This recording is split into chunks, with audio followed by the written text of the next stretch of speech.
It would cost Labor absolutely nothing to put in a proper 90-day suspension of this new system to ensure that the most vulnerable people in our community continue not to get punished for government's own failures. Thank you.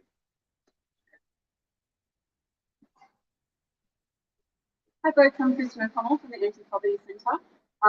We've told the government and opposition for 2 years that Workforce Australia will continue the worst aspects of Job Active and continue hurting people. And everything that has happened so far has proven us right.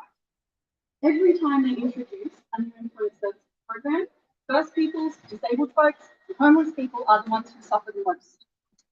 Unemployed advocates are still being flooded with messages from people in distress, people being bullied, people who feel the system is intended to kill them, and people who tell me that they feel that this is pushing them to suicide. Even though mutual obligations don't work and poverty stops people getting a job, they continue to ignore the evidence on this.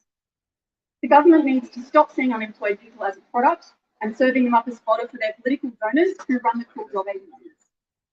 Today, the government conceded that Workforce Australia is a catastrophe. The community has dragged Tony Burke, kicking and screaming, to a totally inadequate partial penalty suspension, a concession to us, and we will continue dragging until he does the right thing. Straight after this, we are going to the Employment Department to tell them everything that is wrong with this system. It's very simple. Unemployed people know what we need. We have the answers. Just listen to what we say.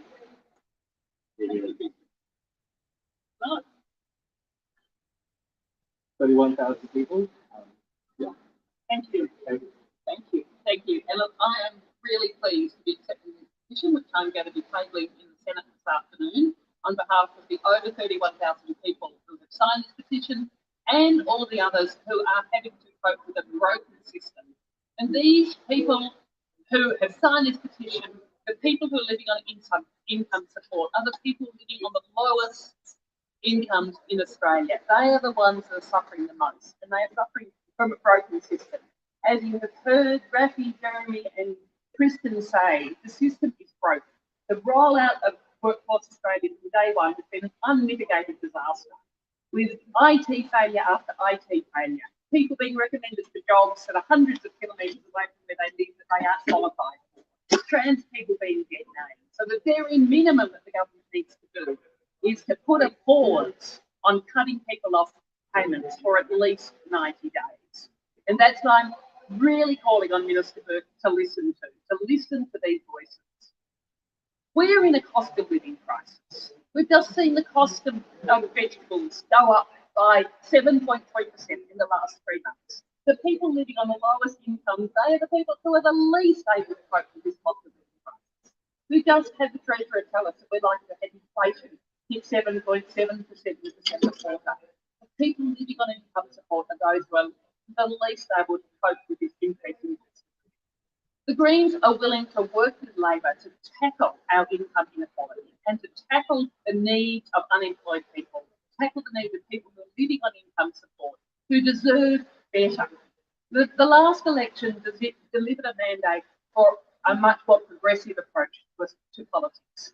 And so the Greens want to work with the Labor Party to really implement that progressive approach when it comes to our welfare system. Our welfare system is broken. The Greens want to see all mutual obligations abolished, but in the meantime, the least the government can do is to start with getting it right with Workforce Australia, to listen to people, listen to the 31,000 people who have signed this petition, and to instigate that, at the minimum, a pause of 90 days before people are thrown off income.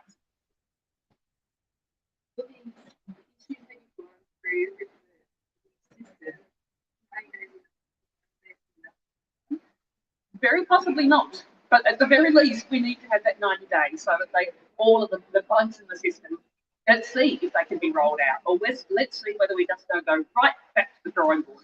As I said, the Greens, we want to see mutual obligations abolished altogether. It's been shown that they don't help people get work.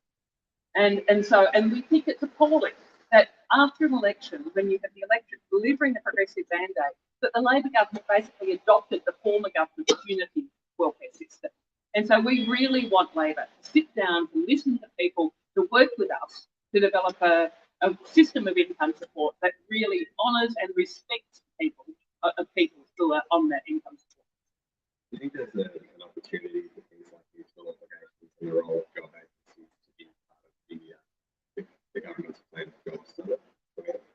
I think so, and I would be hoping that it is something that is really seriously considered the Job Summit, because it's really critical as to what's the best way to be supporting people, to be helping people who want to work, who are able to work, to work.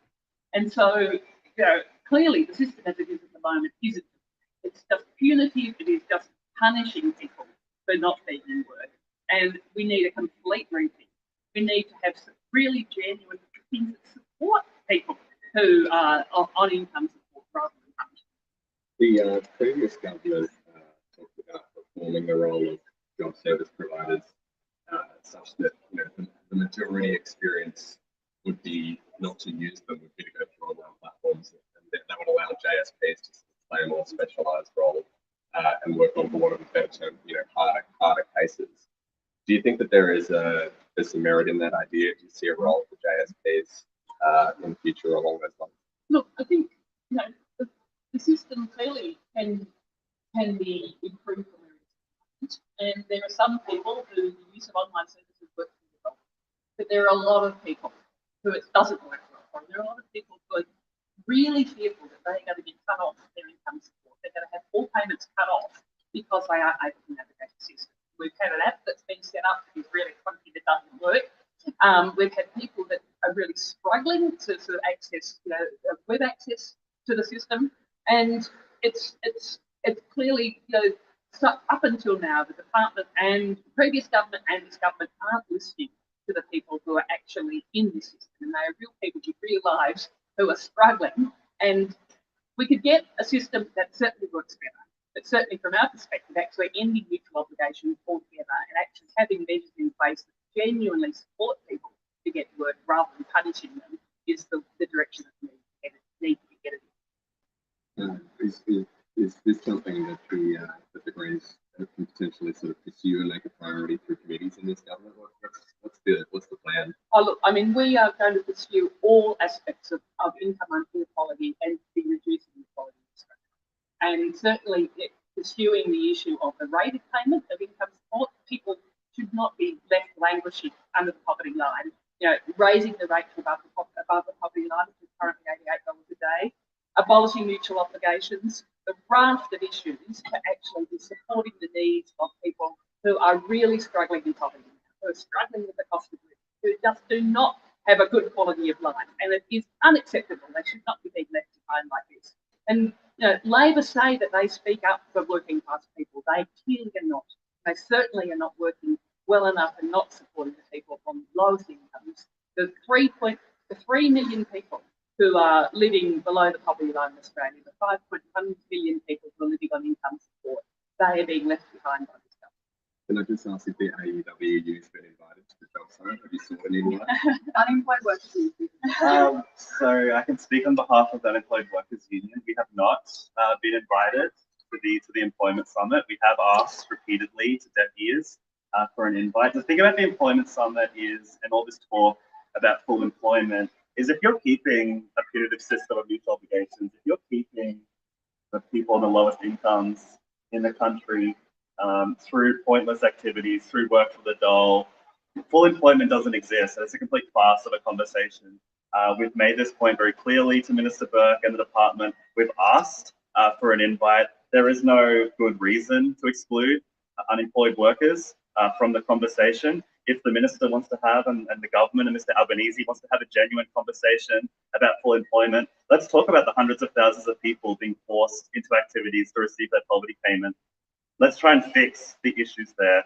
If we want to have a conversation about how to boost wages, maybe let's have a conversation. Maybe it's time for our party of workers to have a conversation about the impact that hundreds of thousands of unemployed workers doing this menial labor has on the labor market, has on pushing down wages. Until they're ready to invite us and have that serious conversation, basically the Job Summit is a farce as far as we're concerned. Thank you.